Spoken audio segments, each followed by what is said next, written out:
ಆತ್ಮೀಯ ಬಂಧುಗಳೇ, ಶ್ರೀರಾಮಚರಿತ ಮಾನಸ ಕಿಷ್ಕಿಂಧಾಕಾಂಡ ಇದರಿಂದ ಇವತ್ತು ಚೌಪಾಯಿಗಳು ಮತ್ತು ದೋಹೆಯನ್ನು ತಿಳ್ಕೊಳ್ಳೋಣ.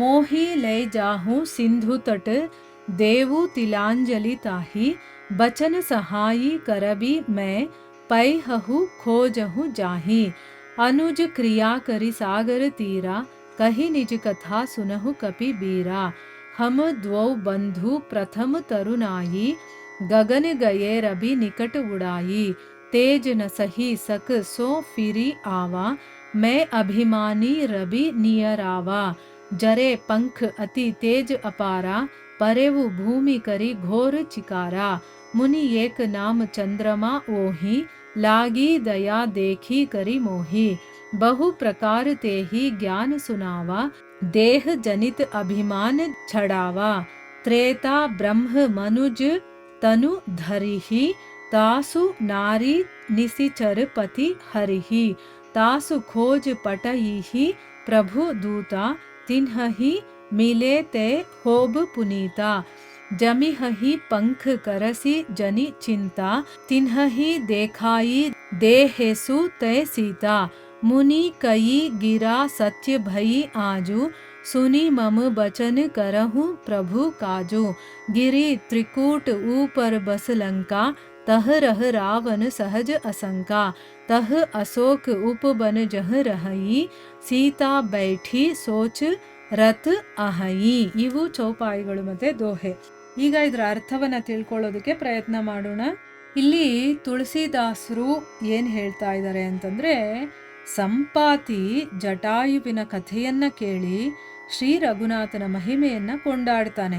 ಆಮೇಲೆ ಸಂಪಾತಿ ಹೇಳ್ತಾನೆ, ನನ್ನನ್ನ ಸ್ವಲ್ಪ ಸಮುದ್ರದ ತಟಕ್ಕೆ ಕರ್ಕೊಂಡು ಹೋಗಿ ನಾನು ನನ್ನ ತಮ್ಮನಾದ ಜಟಾಯುವಿಗೆ ತಿಲಾಂಜಲಿಯನ್ನ ಕೊಡಬೇಕು. ಇದಕ್ಕೆ ಪ್ರತಿಯಾಗಿ ನಾನು ಮಾತಿನ ಸಹಾಯವನ್ನ ಮಾಡ್ತೀನಿ. ನೀವು ಹುಡುಕ್ತಾ ಇರುವಂತಹ ಸೀತಾದೇವಿಯ ಜಾಡನ್ನ ನಾನು ತಿಳಿಸ್ತೀನಿ, ಅವಳು ತಪ್ಪದೆ ನಿಮಗೆ ಸಿಗ್ತಾಳೆ ಅಂತಂದ್ಬಿಟ್ಟು ಹೇಳ್ತಾನೆ. ಅಂದ್ರೆ ಜಟಾಯುವಿಗೆ ರೆಕ್ಕೆಗಳಿರೋದಿಲ್ಲ, ವಯಸ್ಸು ಆಗಿರತ್ತೆ. ಸೊ ಅದಕ್ಕೋಸ್ಕರ ನನ್ನನ್ನು ದಯವಿಟ್ಟು ಸಮುದ್ರದ ತೀರದವರೆಗೂ ಕರ್ಕೊಂಡೋಗಿ ನಾನು ಅವನಿಗೆ ತರ್ಪಣವನ್ನು ಬಿಡಬೇಕು ನನ್ನ ತಮ್ಮನಿಗೆ. ನನಗೆ ಶಾರೀರಿಕವಾಗಿ ಏನೂ ನಿಮಗೆ ಸಹಾಯ ಮಾಡೋಕ್ಕಾಗಲ್ಲ, ಆದರೆ ಮಾತಿನ ಮೂಲಕ ನಾನು ನಿಮಗೆ ಸಹಾಯ ಮಾಡ್ತೀನಿ. ಸೀತಾದೇವಿ ಎಲ್ಲಿದ್ದಾಳೆ ಅನ್ನೋದು ನನಗೆ ಗೊತ್ತಿದೆ, ಸೀತಾದೇವಿಯ ಬಗ್ಗೆ ನಾನು ನಿಮಗೆ ಸುಳಿವನ್ನು ಕೊಡ್ತೀನಿ ಅಂತಂದ್ಬಿಟ್ಟು ಹೇಳ್ತಾರೆ. ಅವರೆಲ್ಲ ಸಮುದ್ರದ ತೀರಕ್ಕೆ ಸಂಪಾತಿಯನ್ನು ಕರ್ಕೊಂಡು ಹೋಗ್ತಾರೆ. ಆಮೇಲೆ ಸಂಪಾತಿ ಸಮುದ್ರದ ತೀರದಲ್ಲಿ ತಮ್ಮನಾದಂತಹ ಜಟಾಯುವಿಗೆ ಶ್ರಾದ್ದಾದಿಗಳನ್ನೆಲ್ಲ ಮಾಡಿ ತನ್ನ ಕಥೆಯನ್ನು ಹೇಳೋದಕ್ಕೆ ಶುರು ಮಾಡ್ತಾನೆ. ಎಲೈ ವಾನರ ವೀರರೇ ಕೇಳಿ, ನಾವು ಅಣ್ಣ ತಮ್ಮಂದ್ರಿಬ್ಬರೂ ಕೂಡ ತುಂಬ ಯೌವನ ಇರುತ್ತಲ್ಲ, ಅಂದರೆ ಏರು ಯೌವನ ಅಂತ ಹೇಳ್ತಾರೆ, ಟೀನೇಜ್ ಅಂತ ಹೇಳ್ತೀವಲ್ವಾ, ಅಂಥ ಸಮಯದಲ್ಲಿ ತುಂಬ ಯೌವನದಲ್ಲಿ ಒಂದ್ಸರಿ ಹಾರಿ ನಾವು ಸೂರ್ಯನ ಹತ್ರಕ್ಕೆ ಹೋಗಬೇಕು ಅಂತ ಹೋಗ್ತಾ ಇದ್ವಿ. ತಮ್ಮ ಜಟಾಯುವಿಗೆ ಸೂರ್ಯನ ಆ ಪ್ರಖರವಾದಂತಹ ಶಾಖವನ್ನು ತಡ್ಕೊಳ್ಳೋದಕ್ಕಾಗದೆ ಅವನು ನಾನು ಇನ್ನು ಬರೋದಕ್ಕಾಗೋದಿಲ್ಲ, ನಾನು ಕೆಳಗಡೆ ಹೋಗ್ಬಿಡ್ತೀನಿ ಅಂತಂದ್ಬಿಟ್ಟು ಅವನು ಕೆಳಗಡೆ ಬಂದ್ಬಿಟ್ಟ. ಆದರೆ ಅಭಿಮಾನಿಯಾದಂತಹ ನಾನು, ಅಂದರೆ ಇಲ್ಲಿ ನನಗೆ ಅಹಂಕಾರ ಇತ್ತು, ನನಗೆ ಶಕ್ತಿ ಸಾಮರ್ಥ್ಯ ಇದೆ ಅನ್ನುವಂಥ ಒಂದು ಅಹಂಕಾರ ಇದ್ದ ಕಾರಣದಿಂದ ನಾನು ಸೂರ್ಯನ ಹತ್ರಕ್ಕೆ ಹೋಗ್ತಾ ಇದ್ದೆ.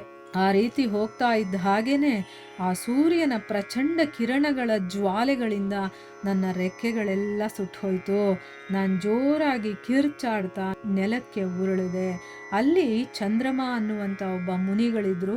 ಅವರು ನನ್ನನ್ನು ನೋಡಿ ಅವ್ರಿಗೆ ತುಂಬ ದಯೆ ನನ್ನ ಮೇಲೆ, ಯಾಕಂದರೆ ಮುನಿಗಳಿಗೆ ಬೇರೆಯವರು ದುಃಖದಲ್ಲಿದ್ದಾಗ ನೋವಲ್ಲಿದ್ದಾಗ ದಯೆ ಬರೋದಂತೂ ಸಾಮಾನ್ಯ ವಿಷಯ ಅಲ್ವಾ. ಅವ್ರಿಗೆ ನನ್ನ ಮೇಲೆ ದಯೆ ಆಗಿ ಅವರೇನು ಮಾಡ್ತಾರೆ, ನನಗೆ ಬೇರೆ ಬೇರೆ ರೀತಿಯಿಂದ ಜ್ಞಾನದ ಬೋಧನೆಯನ್ನು ಮಾಡ್ತಾರೆ.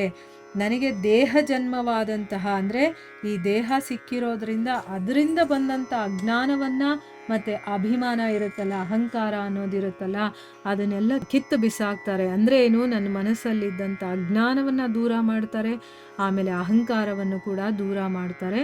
ಮತ್ತೆ ಹೇಳ್ತಾರೆ, ತ್ರೇತಾಯುಗದಲ್ಲಿ ಸಾಕ್ಷಾತ್ ಪರಬ್ರಹ್ಮ ಮನುಷ್ಯನಾಗಿ ಅವತಾರವನ್ನು ತಗೊಳ್ತಾನೆ. ಅವನ ಪತ್ನಿಯನ್ನ ರಾಕ್ಷಸ ರಾಜನಾದಂತಹ ರಾವಣ ಅಪಹರಣ ಮಾಡ್ತಾನೆ. ಅವಳನ್ನ ಹುಡುಕೋದಕ್ಕೋಸ್ಕರ ಪ್ರಭು ದೂತರನ್ನ ಕಳಿಸ್ತಾನೆ.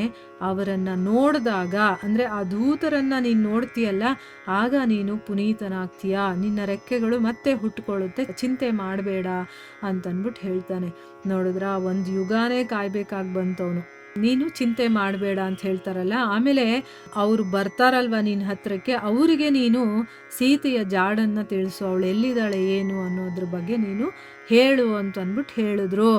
ಆ ಮುನಿಯ ವಾಣಿ ಈ ದಿನ ಸತ್ಯ ಆಯಿತು ನೋಡಿ ಅಂತನ್ಬಿಟ್ಟು ಹೇಳ್ತಾನೆ. ಈಗ ನನ್ನ ಮಾತನ್ನ ನೀವು ಕೇಳಿ, ನೀವು ಶ್ರೀರಾಮಚಂದ್ರ ಪ್ರಭುವಿನ ಕಾರ್ಯವನ್ನ ನೆರವೇರಿಸಿ.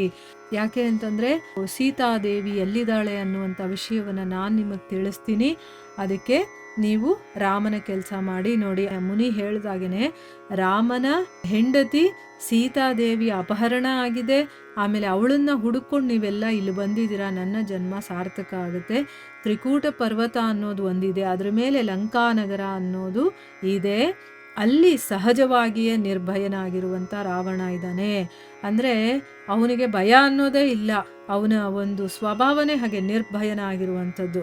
ಅವನ ಹೆಸರೇನು ಅಂತಂದರೆ ರಾವಣ. ಆ ಲಂಕೆಯಲ್ಲಿ ಒಂದು ಅಶೋಕವನ ಅನ್ನುವಂಥ ಉಪವನ ಇದೆ. ಅಲ್ಲಿ ಸೀತಾದೇವಿ ಶ್ರೀರಾಮಚಂದ್ರನನ್ನ ಸ್ಮರಣೆ ಮಾಡ್ತಾ ಶೋಕಮಗ್ನಳಾಗಿ ಕೂತಿದ್ದಾಳೆ ಅಂತನ್ಬಿಟ್ಟು ಕಣ್ಣು ಮುಂದೆ ನೋಡದ ಹಾಗೇನೆ ಹೇಳ್ತಾ ಇದ್ದಾನೆ ಜಟಾಯು.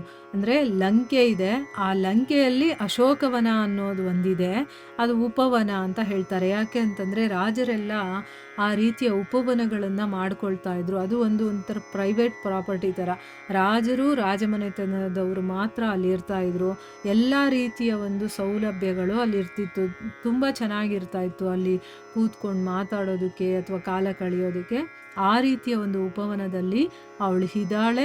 ಆಮೇಲೆ ಆ ಸೀತೆ ಏನು ಮಾಡ್ತಾ ಇದ್ದಾಳೆ ಅನ್ನೋದನ್ನು ಕೂಡ ಹೇಳ್ತಾರೆ. ಅಲ್ಲಿ ಸೀತಾದೇವಿ ಶ್ರೀರಾಮಚಂದ್ರನನ್ನ ಸ್ಮರಣೆ ಮಾಡ್ಕೊಳ್ತಾ ಶೋಕಮಗ್ನಳಾಗಿ ಕೂತ್ಕೊಂಡಿದ್ದಾಳೆ ಅನ್ನುವಂಥ ವಿಚಾರವನ್ನು ಹೇಳ್ತಾರೆ. ಮುಂದೆ ಏನಾಗುತ್ತೆ ಅಂತ ನಾವು ಮುಂದಿನ ಭಾಗದಲ್ಲಿ ತಿಳ್ಕೊಳ್ಳೋಣ. ಹರೇ ಕೃಷ್ಣ.